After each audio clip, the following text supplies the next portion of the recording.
ইয়া জাল জালালি ওয়াল ইকরাম 111 বার পরে পানিতে ফু দিয়ে ওই পানিটা বাসার চারপাশে ছিটিয়ে দিলে কি হয়?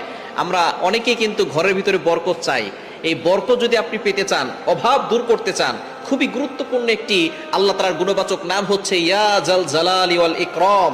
আল্লাহ পাক রব্বুল আলামিনের এই গুণবাচক নাম করে দোয়া করলে আল্লাহ তাআলা সেই দোয়াটা কবুল করেন। এটা আল্লাহ তাআলা নিজে বলে দিয়েছেন। কোরআন খুলেন 9 নম্বর পারা 13 নম্বর পৃষ্ঠার 4 নম্বর লাইন, সূরা আরাফের 180 নম্বর আয়াতে আল্লাহ বলছেন ওয়ালিল্লাহিল আসমাউল হুসনা ফাদউহু বিহা।